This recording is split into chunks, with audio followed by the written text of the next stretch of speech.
Hello and welcome to Everyday Petrolhead. I'm your host Terrence Anderson and thank you for checking out my channel. So to do some of the testing we're going to do today, we're going to use Dash Command. Dash Command is an app that can be loaded onto your Android or iPhone, and it basically gives you performance information from your car. Everything from horsepower to fuel levels, temperature sensors. It basically ties into the ECU of your car and gives you a myriad of information that helps you understand what's going on with your vehicle. It can also be used to clear codes and tell you what generic codes are on your vehicle, which is helpful for the normal day-to-day things.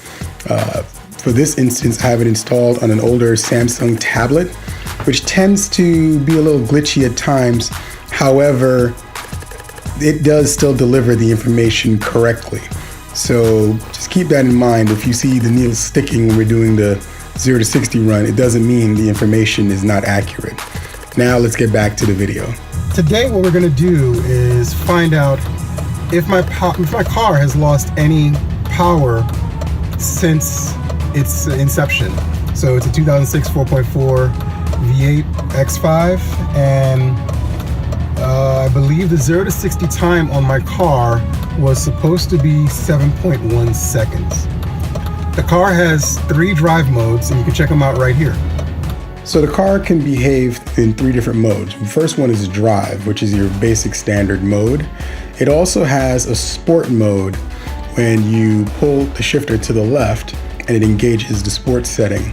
The last mode is manual, where it allows you to go through all 6 gears on your own, and it completely listens to you. It will not change gears unless you push it to the next gear.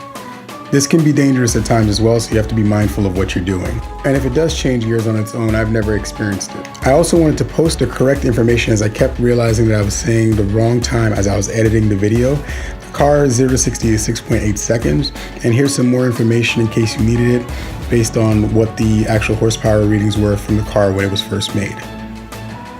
So what we're going to do now is we're going to do 3 pulls. 1 in drive, 1 in sport, and 1 in manual. And we're going to see how close we can get to that 7.1 seconds time from 0 to 60. Now mind you, because I have the 4.4, that's the time. With the 4.8, it's a little under 7 seconds. I think it's about 6.8 seconds or something like that. Not a huge difference, but a noticeable difference if you're going by time, because that's how we all do this. We all go by time. So I have a little special area over here that's nice and quiet that I can do this, and we can see what we come up with. But first I have to make sure that the road is clear before I attempt this. So to keep track of what we're doing, I'm using Dash Command. Dash Command is a pretty awesome app. One of the settings in Dash Command is a 0 to 60 or quarter-mile run. So what I'm going to do is clock the times, and I'll show you those on Dash Command. All right, first, drive. Ready? Here we go.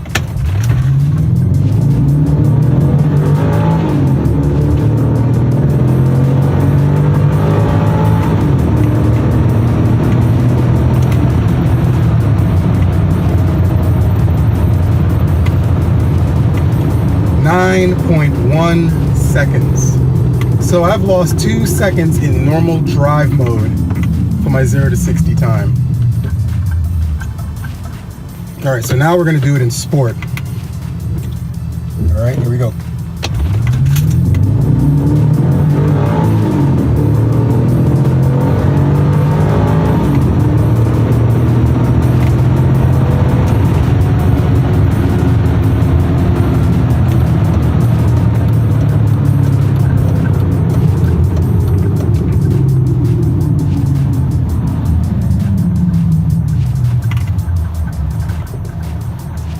All right, in sport mode, it did it in 8.9 seconds.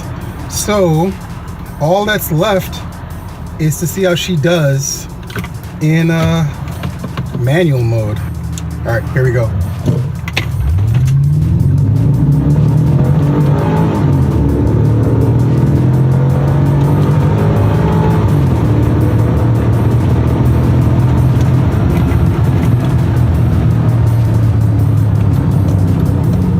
8.5 is the time. So what does that mean? I've lost a lot of time in 12 years. 7.1 was the time to beat. We got 8.5 from 0 to 60 in manual mode, 8.9 in sport mode, and in normal, 9.1. Overall, I'm not actually that mad because it's 12 years old and it's lost some time. It is what it is, you know. As cars get older and components get weaker, you know, things don't function as well. And when I got this car, it had a couple of issues that I've, for the most part, taken care of a lot of them. I have a couple of little issues left over to do in the engine, but I think once I resolve those, I might actually be able to get closer to that time.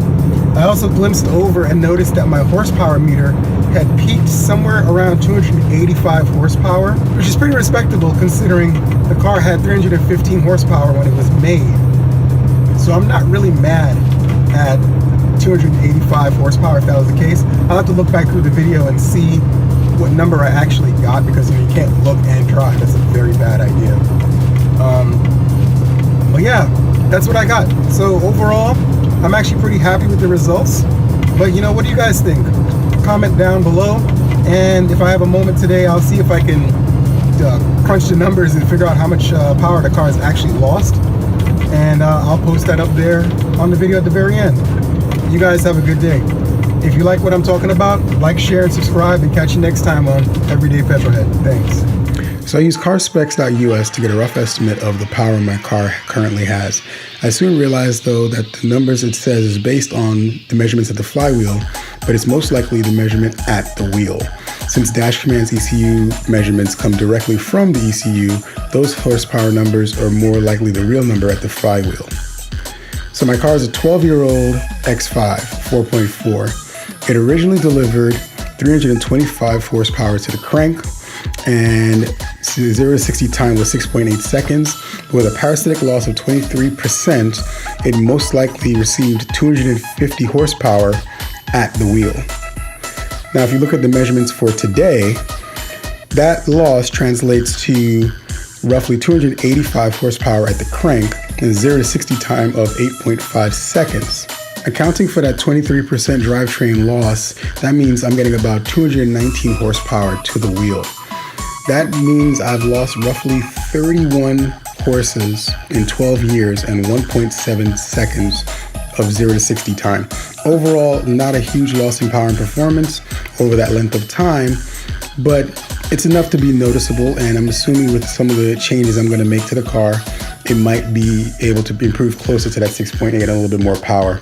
It also shows how much people don't take care of their cars, as I am the fourth owner and I'm doing a better job than the previous.